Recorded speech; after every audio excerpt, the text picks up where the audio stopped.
మహిమ కలుగునుగాక. ప్రియమైనటువంటి సహోదరులారా, ఈరోజు సమూయేలు 2వ గ్రంథము 1 నుంచి కొన్ని అధ్యాయాలు మనం చిన్న కథలాగలాగా నేర్చుకుందాం. వచ్చినటువంటి బిడ్డలందరికీ ప్రభు పేరిట వందనాలు. ప్రార్థన చేసుకుందాం. యేసయ్యా నీకు వందనాలు. ప్రభువా మా మధ్యలో మీరు ఉండండి. మీ మాటలు మీరు ధ్యానం చేస్తుండగా సహాయం చేయండి, కనికరించుకుని చెప్పండి. యేసుక్రీస్తు నామములో చిన్న ప్రార్థన సమర్పించడానికి వేడుకుంటున్నాం తండ్రి. ఆమేన్. సమూయేలు 1వ గ్రంథం 1వ అధ్యాయం 1వ వాక్యంలో చూస్తే, దావీదు అమాలేకీయులను హతము చేసి తిరిగి వచ్చినాడు. సౌలు మృతి నొందిన తర్వాత అతడు సిక్లగులో 2 దినములు ఉండెను. ఆయన సిక్లగు అనే ప్రాంతం పాలస్తీనాలో ఫిలిస్తీన్లో ఉంది. అక్కడ ఆకీష్ రాజుగారు ఉన్నారు. ఆయన దగ్గర పనిచేస్తూ నౌకరీగా ఉన్నటువంటి దావీదు ఫిలిస్తీన్లకును అమాలేకీయులకును, మరి ఫిలిస్తీన్లకు ఇశ్రాయేలుకు యుద్ధం జరిగినప్పుడు ఈ యుద్ధంలో సౌలు మహారాజు యోనాతాను చనిపోయినప్పుడు దావీదు మాత్రం ఈ దేశంలో లేడు, సిక్లగులో ఉన్నాడు. 2 రోజులు ఉన్నాడు. 3వ రోజు వచ్చేసరికి ఇతడు చనిపోయినని ఒక వార్త ఒక అమాలేకుడు పట్టుకొని వచ్చాడు దావీదు దగ్గరికి. దావీదు దగ్గరికి పట్టుకొని వస్తే, దావీదు నువ్వు ఎక్కడ వాడువు అని అంటే, నేను అమాలేకుడినయ్యా అన్నాడు. నీకు ఎలా తెలిసి చనిపోయి? నేనే చనిపోయాను అన్నాడు. నువ్వు చనిపోవు కాబట్టి అక్కడ ఉన్నటువంటి వ్యక్తితో చెప్పి, నీ ప్రాణానికి నువ్వు దావీదు అంటున్నాడు, భయపడక యెహోవా అభిషేకించిన వారిని చంపుటకు నీ వేళ అతని మీద చేయుతివి. యెహోవా అభిషేకించిన వారిని నేను చంపితనని నీవు చెప్పితివే. నీ నోటి మాటయే నీ మీద సాక్ష్యము. కనుక తన పనివారితో ఒకరిని పిలిచిపోయి చంపమనగా వాడు చంపేసి, అప్పుడు ఒక ధనుర్గీతం ఒకటి పాటలు పాడుతూ ఉన్నాడు. అయ్యో ఇశ్రాయేలు, నీకు పోషణగు వారు నీ ఉన్నత స్థలముల మీద హతులయ్యిరి. ఆహాహా, బలార్జులు పడిపోయిరి. ఫిలిస్తీయుల కుమార్తెలు సంతోషించకుండానట్లు, సున్నత లేని వారి కుమార్తెలు జయమని చెప్పకుండానట్లు ఈ సమాచారం బాతులో తెలియజేయకండి. చనిపోయారు, వాళ్ళు చనిపోయారు, బలవంతులు చనిపోయారు అనే విషయం ఎక్కడ కూడా మీరు దయచేసి చెప్పొద్దు అని దావీదు ఒక పాట పాడుకుంటూ ప్రభువుని ఆరాధిస్తూ ఉన్నాడు. ఇంకా అంటున్నాడు, స్త్రీలు చూపు ప్రేమ కంటే అది అధికమైనది, నా యందు నీకున్న ప్రేమ బహు వింతైనది. ప్రభువా, ఎంత ప్రేమయ్యా నేనంటే నీకు. స్త్రీలు చూపు ప్రేమ కంటే అది ఎంతో బలమైనది, అధికమైనది అంటుంది. స్త్రీలు చూపు ప్రేమ చూడండి, ఒక్కొక్కరు ప్రాణం పెట్టేటంత ప్రేమగా అంతకన్నా ఎక్కువ ప్రేమ చూపుతున్నావయ్యా అని ఇంకా పాటలు పాడుతుంటుంది. అయ్యయ్యో, బలార్జులు పడిపోయి యుద్ధ సన్నద్ధులు నశించిపోయి, యుద్ధ సన్నద్ధులు కూడా చనిపోయి. అయితే అప్పుడు ప్రభువు ఆయనకు ఒక అలవాటు ఉంది. ఏమిటి అంటే, ప్రతి విషయంలో కూడా ప్రభువుని అడగటం ఆయనకు అలవాటు. ప్రభువా, నేను యూదా పట్టణంలోనికి పోదినా అని దావీదు యెహోవా యొద్ద విచారణ చేస్తూ ఉన్నాడు. ప్రతి దానికి కూడా ప్రభువుని అడగడం ఆయనకు అలవాటు, పరిపాటు. ప్రార్థన చేయడం, ప్రభువా నేను వాళ్ళ మీదకి వెళ్ళాలా, ప్రభు ఆ ఊరు వెళ్ళాలా, ప్రభు ఈ ఊరు వెళ్ళాలా అంటే ప్రభు. అందుకే దేవుడు అంటూ ఉన్నాడు, నా హృదయానుసారుడు. నిజంగా ఒక మనిషికి దేవుడు ఇచ్చినటువంటి గొప్ప సాక్ష్యం ఇది, హృదయానుసారుడు. అయితే ప్రభువుని అడుగుతున్నాడయ్యా, నేను యూదా పట్టణంలోనికి వెళ్ళొచ్చినా అనేసి అంటే, ప్రభు అంటున్నాడు, నువ్వు పోవచ్చు అన్నాడు. మరి నేను వెళ్తే ఎక్కడికి వెళ్ళాలి? మళ్ళీ ఇంకో ప్రశ్న. చూడండి, ఒక మనిషిని అడిగినట్టుగా ప్రశ్నలు అడుగుతూ ఉంటే, ఏ రోజైనా నువ్వు ప్రభువుతో ఈ సంబంధం పెట్టుకొని ఉన్నావా? అసలు ప్రభు అంటే నీకు ఎలాగా? చూడండి, తక్కెడితో పర్వతాలను కొలిచేవాడు ఇలాగా, అలాగే నీ ప్రభు. సముద్రంలో దోసెలతో కొలవగలిగేవాడు. ఆకాశమును జ్ఞానులతో కొలిచేవాడు ఆయన. ఆకాశ గగనాలను జ్ఞానులతో కొలిచేవాడు. సముద్రాలను దోసెలతో ఎత్తేవాడు ఆయన. అటువంటి వ్యక్తితో ఎంత దగ్గర సంబంధం ఉందేంటి? అటువంటి వ్యక్తితో ఎంత దగ్గర సంబంధమా? మాటమాటికిన అంటే నిజమే. ఎందుకంటే ఆయనతో ఉండేటువంటి సంభాషణ అలాగ ఉంది ఆయనకి. మరి ఈరోజు నీకు అటువంటి స్థితిలో నువ్వు ఉన్నావా? ఎప్పుడైనా ప్రభువాన్ని ఒక ఆలోచన అండి, స్టార్టింగ్ ప్రాబ్లమే తప్ప అక్కడి నుంచి నువ్వు ప్రభువుని అంగీకరించి ప్రభువుతో నువ్వు ఉన్నట్లయితే ప్రభు ప్రతి క్షణము కూడా నీతో మాట్లాడడానికి సిద్ధము, నీతో మాట్లాడడానికి సిద్ధమైన. దావీదు అడిగిన రీతిగానే నీతో కూడా మాట్లాడతాడు ఆయన. నువ్వు ప్రభు దగ్గరికి వచ్చి ప్రభు సన్నిధిలో నువ్వు వేడుకున్నట్లయితే. అయితే ఎక్కడికి వెళ్ళాలి మళ్ళీ అడుగుతున్నాడు. అయితే నువ్వు హెబ్రోనుకి వెళ్ళు అన్నాడు. హెబ్రోనుకి వెళ్ళాయంటే దావీదు చెప్తూ ఉన్నాడు, నేను పోవాల్సిన స్థలం ఏదంటే హెబ్రోను పొమ్మని ఆయన సెలవిచ్చింది. దేవాతి దేవుడు సెలవివ్వడం ఏంటి? దేవాతి దేవుడు నీకు చెప్పడం ఏంటి? ఇంత విచిత్రంగా ఉంది కదా. ఆయన ఏమైనా మనిషా, ఒక అధికార, ఆఫీసరా? అందరికన్నా పైరున్నవాడు కదా. ఆకాశం మహాకాశం పట్టుజారిన దైవము కదా ఆయన. భూమి ఆయన పాదపేటము, ఆకాశం ఆయన సింహాసనం కదా. మరి నువ్వు పురుగు లాంటి వాడివి, మిన్నెల్లి లాంటి వాడివి. నువ్వు మాట్లాడితే ప్రభు మాట్లాడడం ఏంటి? నిజమే. ఎందుకంటే ప్రభువుకి నువ్వంటేనే ఇష్టం. ప్రభువుకి నువ్వంటే చాలా ఇష్టంగా ఉంటాడు ఆయన. ప్రభువుకి ఎందుకు ఇష్టం అంటే ఆయన సొంత చేతులతో నిర్మించుకున్నాడు. ఆయన తన బిడ్డలుగా అంగీకరించాడు. ఆయన పరిచర్యలో నిన్ను వాడుకుంటూ ఉన్నాడు. ఆయన్ని స్తుతిస్తావు అనే ఉద్దేశంతోనే ఆయన తండ్రి అని పిలవాలని ఆయన అనుకుంటున్నాడు. నువ్వు తండ్రి అని పిలిస్తే ఆయన సంతోషపడతాను అని ఆశతో ఉన్నాడు. అందుచేతనే ఆయన అంటున్నాడు హెబ్రోనుకి వెళ్ళు అనేసి. ఆయన హెబ్రోనుకి వెళ్ళేసరికి అక్కడ తన భార్యలను పిల్లలను తీసుకొని ఆ యొక్క హెబ్రోనుకి వెళ్ళేసరికి యూదా వారందరూ వచ్చి దావీదు రాజును పట్టాభిషేకం చేశారు. ఇక రాజుగా ఉన్నాడు. హెబ్రోను ప్రాంతానికి యూదా వారికి మాత్రం రాజుగా ఉన్నాడు. అయితే అక్కడ ఒక ఆయన ఉన్నాడు కదా. మరి సౌలు చనిపోయాడు. సౌలు తర్వాత తన కుమారుడు యోనాతాను కూడా చనిపోయాడు. మరి సౌలు తర్వాత ఎవరు పరిపాలిస్తారు ఇంత ఇశ్రాయేలు దేశాన్ని అంటే? ఒక ఆయన ఉన్నాడు, ఇష్బోషెతు అనే ఒక ఆయన ఉన్నాడు. ఇష్బోషెతు అనేటువంటి వ్యక్తి సౌలు గారికి రెండవ కుమారుడు. సౌలు గారికి 4 పిల్లలు. రెండవ కుమారుడు పేరు ఇష్బోషెతు. ఆయన దగ్గర అధిపతి ఉన్నాడు, ఆయన పేరు అబ్నేరు. ఈయన సౌలు యొక్క సైన్యాధిపతి, ఈయన కూడా సైన్యాధిపతిగానే విన్నారు. అయితే ఎప్పుడైతే ఈ తండ్రి చనిపోయాడో ఇశ్రాయేలీ వారందరూ, ఎఫ్రాయిమీలు వేరు, బెన్యామీలు వారు, ఇశ్రాయేల్ వేరు, వీళ్ళందరూ కలిపి అతనికి పట్టాభిషేకం చేశారు. ఇష్బోషెతుకు కరెక్ట్గా 2 సంవత్సరాలు పరిపాలించాడు. 2 సంవత్సరాలు పరిపాలించాడు. అయితే ఒక రోజున నేరు కుమారుడు అబ్నేరును, సౌలు కుమారుడు ఇష్బోషెతు సేవకులను మహానయంలో నుండి బయలుదేరి గిబియోనుకు రాగా, గిబియోను అనేటువంటి ప్రాంతానికి వచ్చినప్పుడు సెరూయా కుమారుడు యోవాబును దావీదు సేవకులను బయలుదేరి, అంటే గిబియోనుకి ఎందుకు వచ్చారంటే యూదావారి దగ్గర యూదావారు వచ్చేసారు. యూదావారు దావీదు పక్షాన ఉన్నారు. ఆ గిబియోను వాళ్ళు ఆక్రమించారు.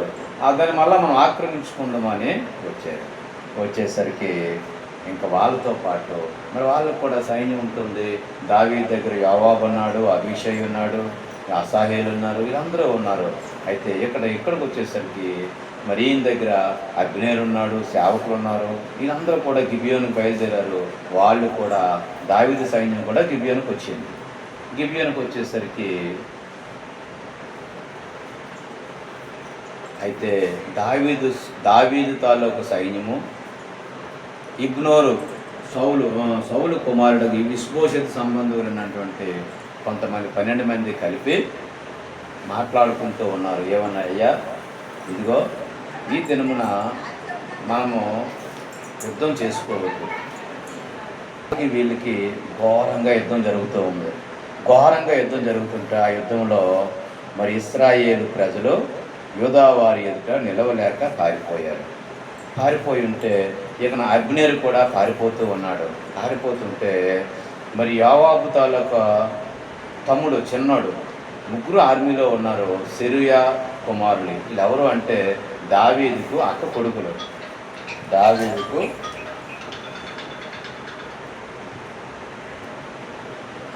ఎప్పుడైతే ఈ యొక్క అబ్నేరు పారిపోతూ ఉన్నాడు, సైన్యం పారిపోతూ ఉంది. అయితే అసాహేలు అనే సెరూయా కుమారుల్లో చిన్న కుమారుడు, యోవాబు చిన్న తమ్ముడు. ఈయన పరిగెడుతుంటే అసాహేలు అడవి లేడి అంత తేలిగ్గా పరిగెత్తగలవాడు. చాలా ఫాస్ట్గా పరిగెడతాడు అసాహేలు.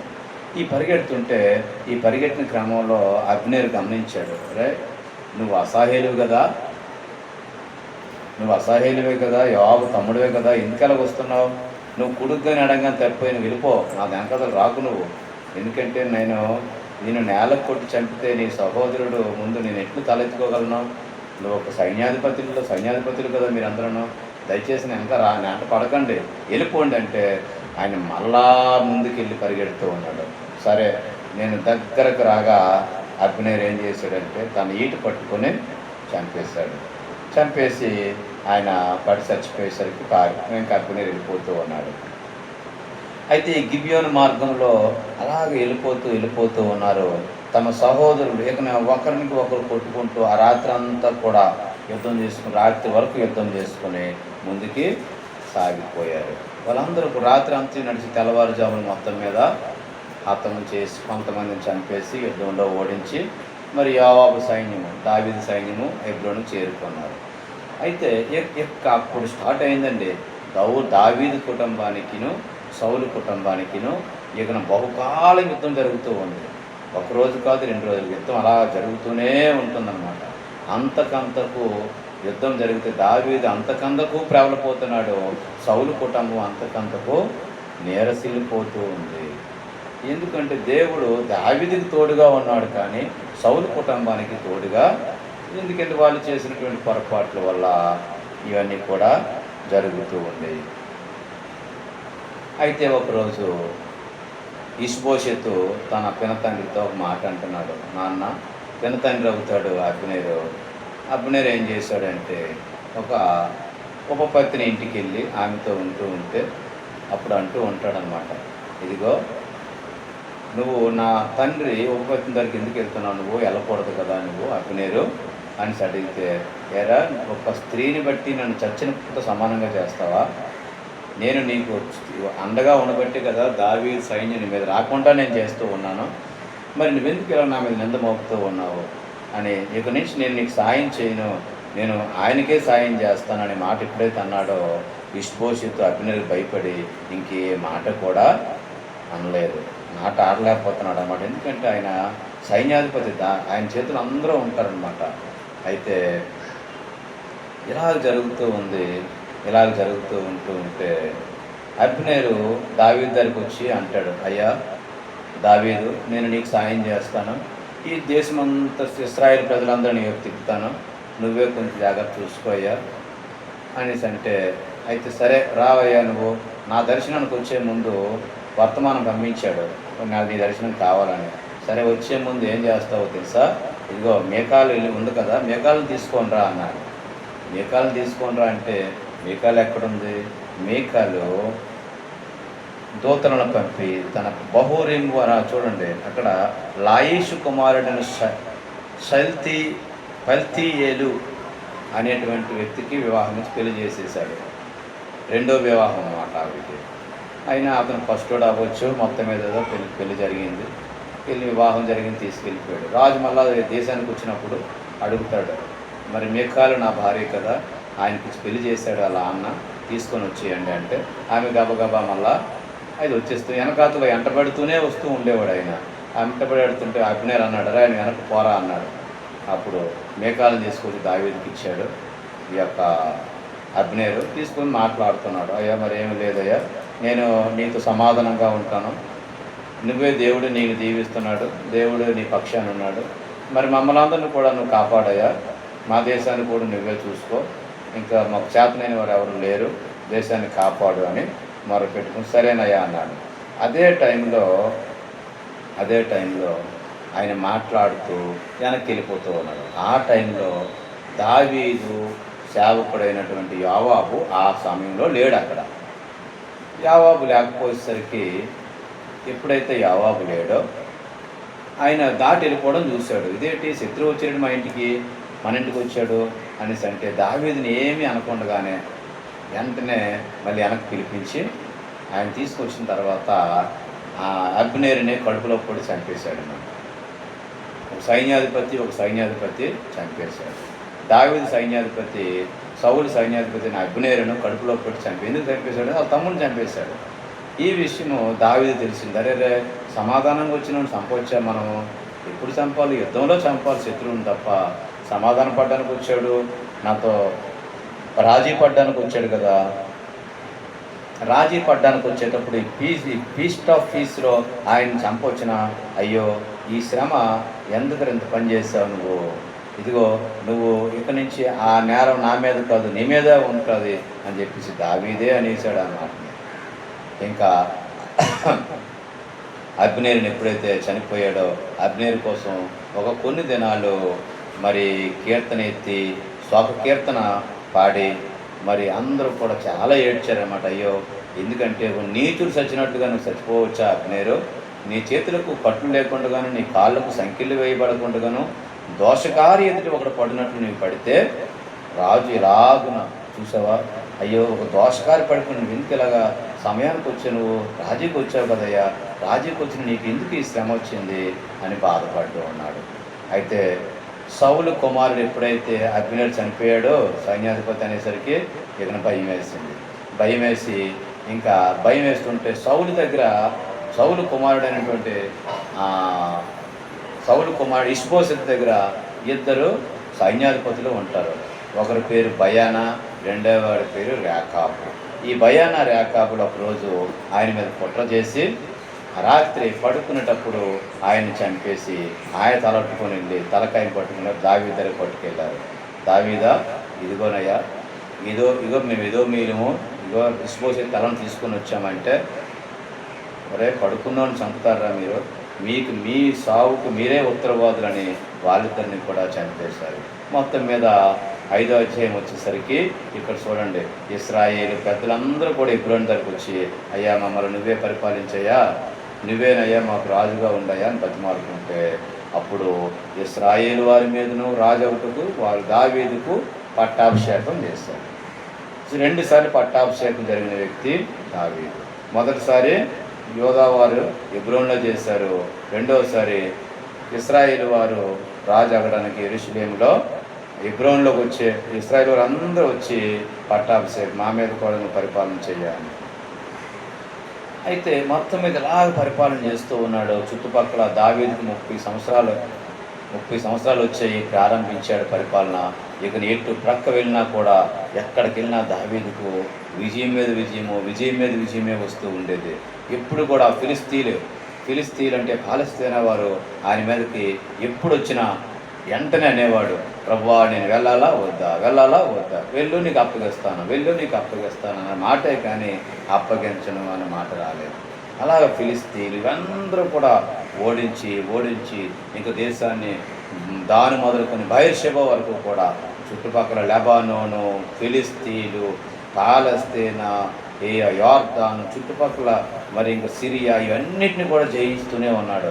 ఇవన్నిటిని తన రాజ్యంలో కలుపుకున్న ఆయనే రాజుగా పెద్ద పరిపాలన చేస్తూ ఉన్నాడు దావీదు. ఇలాగ చేస్తూ ఉన్నాడు.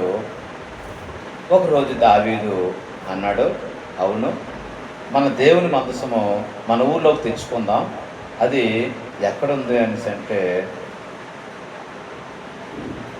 గిబియోలో ఉన్న అబీనాదాబు ఇంటిలో నుండి చూడండి గిబియాలో ఉంది. ఇక్కడ కొండ మీద ఎక్కించారు దేవుని మందసాన్ని. ఎప్పుడు ఫిలిస్తీన్లకు సమూయేలు గ్రంథంలో సమూయేలు టైంలోనే రాజులు లేనటువంటి కాలంలోనే ఈ యొక్క మందసాన్ని అబీనాదాబు ఇంటిలో కొండ మీదకి ఎక్కించి అబీనాదాబును యాజకుడిగా పెట్టారు అక్కడ. ఎందుకంటే దాన్ని ఎవరు ఓపెన్ చేసినా ప్రజలు తెగులుతో చనిపోతూ ఉన్నారని. ఇక్కడ మనం నేర్చుకోవాల్సిన విషయం ఏంటంటే దేవుని మందసాన్ని తీసుకొచ్చేటప్పుడు కొత్త బండి ఒకటి తయారు చేశారు. కొత్త బండి దానికి తోలడం రావాలి, ఎవరిని ఎక్కించడం రావాలి, ఎలాగ తోలాలో తెలియాలి. దానికి అన్నీ ఉన్నాయో లేవో చూసుకోవాలి. అయితే కొత్త బండి కొత్త ఎడ్లను తీసుకొచ్చి ఇద్దరు యాజకులను పెట్టారు, అభినాదాబు కొడుకులను, ఉజ్జా అయ్యోను. బండిని తోలుతూ ఉన్నారు. అయితే అభినాదాబు ఇంట్లో అయ్యో దాని ముందర నడుస్తూ ఉన్నాడు. అంటే అయ్యో అంటే అభినాదాబు ఒక కుమారుడు చిన్న కుమారుడు ముందుకు నడుస్తూ ఉన్నాడు. మేదన ఒకడు కూర్చున్నాడు, ముందున ఒకడు నడుస్తూ ఉన్న బండిని తోలుతూ ఉన్నారు. దేవుని మందసం గల ఆ బండిని గిబియాలోని అభినాదాబు ఇంటి నుండి తీసుకుని రాగా అయ్యో దాని ముందర నడిచింది. దావీదును ఇశ్రాయేలు అందరూ చూడండి నాట్యం ఆడుతూ ఉన్నారు.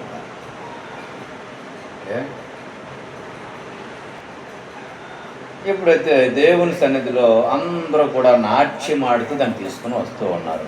ఎందుకంటే కొండ మీద ఉంది, ఊళ్ళోకి తీసుకొచ్చారు. ఊళ్ళోకి తీసుకొస్తుంటే నాకోని కళ్ళం దగ్గరికి వచ్చేసరికి ఇట్లు కాలు జారింది. ఉజ్జా ఏం చేశాడంటే ఈ అభినాదాబు కొడుకుల్లో కుమారుడు దాన్ని చేయి పట్టుకుని ఆపాడు. ఆపేసరికి ఎప్పుడైతే ఉజ్జా మీద దేవుని కోపం రగులుకొని వెంటనే ఆయన చంపేశాడు. చూసారా, అసలు పట్టుకోవడం ఏంటి, చంపేయడం ఏంటి, అసలు కాలు జారింది, మనసం పడిపోద్దు కదని చెయ్యి చాపాడండి. ఎందుకంటే ఎవరు ఏ పని చేయాలో అదే పని చేయాలి. ఎవరు యాజకత్వం చేయాలో, ఎవరు మందసాన్ని పట్టుకోవాలో, ఎవరు తోలాలో.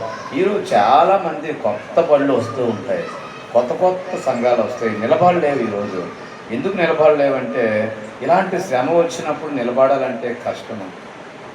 సిద్ధపాటు లేనటువంటి సంఘాలు వస్తూ ఉంటాయి, సిద్ధపాటు లేనటువంటి సేవకులు వస్తూ ఉంటారు. ఏదో తల్లిదండ్రులు ఇచ్చినటువంటి సంఘాన్ని నడుపుకుంటూ ఉంటున్నారు. కానీ ఇక్కడ దేవుని వాక్యం తెలియజేస్తుంది, కొత్త బండి మీద ఎక్కించారు దేవుని మందసాన్ని. ఈరోజు ఎన్నో కొత్త బళ్ళు వస్తూ ఉన్నాయి, కానీ అనేకమైనవి అవి కాలు జారిపోతూ ఉన్నాయి, మధ్యలోనే ఆగిపోతూ ఉన్నాయి, వాళ్ళు పాడైపోతూ ఉన్నారు. ప్రియమైనటువంటి దేవుని బిడ్డలారా, అందరూ కూడా సేవకులు కావద్దు. వాక్యం నేర్చుకోండి, కానీ సేవకులు కావద్దు. అందరూ కూడా ఎడ్ల బండిని తోలాలని ప్రయత్నం చేయొద్దు. సంఘాన్ని పరిపాలించాలని, సంఘాన్ని ముందుండి దేవుని పని చేయటంలో దేవునికి ఇష్టం. కానీ ఆయనకి పరిపూర్ణమైనటువంటి వారిని మాత్రమే దేవుడు ఏర్పాటు చేసుకుంటూ ఉంటాడు. వాళ్ళు మాత్రమే మనసు మీద చేయి పెట్టాలి. ఎవరు పెడితే వాళ్ళు చేయి పెట్టకూడదు. ఎప్పుడైతే ఉజ్జా చేయి పెట్టాడో, యెహోనాదాబు చేయి పెట్టినా బాగున్నాం, తన కుమారుడు అభినాదాబు చేయి పెట్టినా ఆపినా బాగుండదేమో, ఎందుకంటే సేవ చేశాడు కాబట్టి.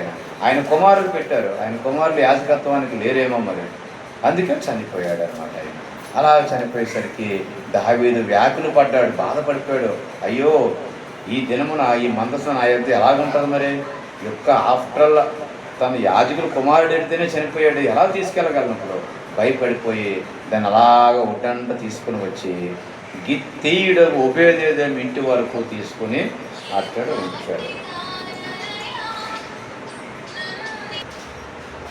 ఎప్పుడైతే ఓబేదేదోము ఇంట్లో దేవుని మందసం ఉందో, ఇక ఓబేదేదోము ఇంటి వారిని అతనికి కలిగిన దానిని అంతటినీ ఆశీర్వదించున్నాడని దావీదుకు వినబడింది. ఎందుకు వినబడిందంటే దేవుని మందసము ఏ ఇంట్లో ఉంటే ఆ ఇంట్లో ఆశీర్వాదం కలుగుతూ ఉంది. ఇది ఆశీర్వాదానికి తొలిమెట్టు. పైసా పెట్టుబడి లేదు, ఓన్లీ తెల్లవారు 3 గంటలు లేచి 5 గంటల వరకు స్తుతించడమే పని. ఇలాగ చేస్తే కొన్ని దినాల్లో గొప్ప మార్పులు జరుగుతాయి. ఈ మార్పులు జరగాలి అంటే నువ్వు దేవుని మందసాన్ని ఇంట్లోనే పట్టుకోవాలి, బలిపీఠాన్ని ఇంట్లో కట్టుకోవాలి. దేవుని మందసం ఇంట్లో ఉంటే, యెహోవాదేదోము ఇంట్లో ఉండేసరికి 3 నెలలు ఉండిపోయింది. అతను 3 నెలలు ఓబేదేదోము ఇంట్లో ఉంటే చూడండి, మన 3 నెలలు గిత్తీయుడకు ఓబేదేదోము ఇంట్లో ఉండగా ఓబేదేదోమును అతని ఇంటి వారిని అందరినీ ఆశీర్వదించెను. ఈ విషయం దావీదు కనపడేసరికి అరే ఓబేదేదోము ఇంట్లో నుంచి తీసుకొని రావాలని చెప్పేసి మా పెద్ద ఉత్సవం ఏర్పాటు చేశాడు, పెద్ద పండగ ఏర్పాటు చేశాడు. ఆయన ఏర్పాటు చేసి 6 అడుగులకు ఒక ఎద్దు, ఒక కొవ్విన దూడ, ఒక ఎద్దు, ఒక కొవ్వి 6 అడుగులకు 6 అడుగులకి 2 జంతువులను బలిస్తూ, మరి దావీదు నారతో నేయబడినటువంటి ఏఫోదును ధరించాడు. దావీదు కూడా మామూలు లేడు, రాజు అయినప్పటికీ ఏఫోదును ధరించి, నార అంటే గోనెతో చేయబడినటువంటి ఏఫోదును, అంటే ఒక వస్త్రాన్ని ధరించి శక్తి కొలది యెహోవా సన్నిధిలో నాట్యం ఆడాడు. ఈరోజు కూడా చాలామంది నాట్యాలు ఆడుతూ ఉంటారు, శక్తి కొలది నాట్యం ఆడుతారు. ఏంటి, డీజే వేసి గెంతుతూ ఉంటారు. గెంతులు కాదు ఇక్కడ కావాల్సింది, శక్తి కొలది. ఈరోజు ఏం చేస్తున్నారంటే దేవుని మందిరాలను, దేవుడి మందసాలను తీసుకుని వెళ్ళేటప్పుడు అన్యజనాంగము వాళ్ళు నచ్చిన రీతిలో డ్యాన్సులు చేసుకుంటూ ఉన్నారు. కానీ దావీదైతే శక్తి కొలది యెహోవా సన్నిధిని నాట్యం ఆడుచుండెను. ఇలాగ మందసాన్ని తీసుకొని వచ్చి యెహోవా మందసాన్ని ఆర్భాటముతోనూ బాకా నాదములతోనూ తీసుకుని వచ్చి దావీదు పురమునకు రాగా, దావీదు పురాన్ని తీసుకుని వచ్చేసారు.